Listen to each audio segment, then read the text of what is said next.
কুষ্টিয়াবাসী সবাই ওকে চিরস্মরণীয় করে রাখার জন্য এই যে স্টেডিয়ামের নাম করছে, এই জন্য আমি সবার প্রতি কৃতজ্ঞতা প্রকাশ করছি এবং এটাই বলি যে মহান রাব্বুল আলামিন এই স্টেডিয়ামকে যিনি হেফাজতের দায়িত্ব, সে যেমন আবরার অল্প বয়সকে সবার কাছে সম্মানিত করেছেন, মহান রাব্বুল আলামিন যেন এই স্টেডিয়ামকে ঠিক সেইভাবে হেফাজত করে, এটাই আল্লাহ তাআলার কাছে আমি দোয়া করছি।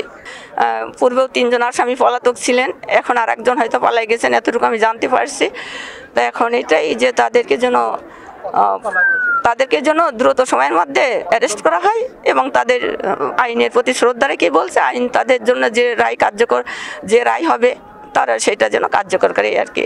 আগের 3 জন তো পলাতক ছিল, আর একজন জেমি নামে একজন ময়মনসিংহের ওই ছেলেটাই পালাই গেছে, আর বাকি সবাই আছে। এই জন্যই বলছি যে তাদের লয়াররা ওখানে শুনানি করেছেন এবং লাস্টের দিনকে যখন জেমির লয়ার উঠি নাই তখন বলছে যে উনি পালাতক, এই জন্য আর কি সেই কোর্ট সূত্রে জানা থেকে আমি বলতে পারছি আর কি, আমি নিজে তো আর জানি না কোর্টের।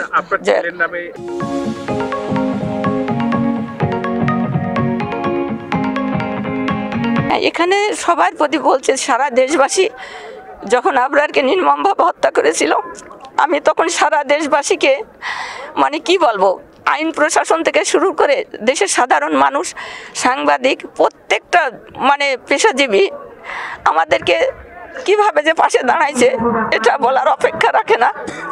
হয়তো তাদের সেই দিনকার ব্যথা থেকেই, বুকের ব্যথা থেকেই আজকে হয়তো আবরারকে সবার মধ্যে চিরস্মরণীয় করে রাখার জন্য আজ হয়তো স্টেডিয়ামের নামকরণ করছে।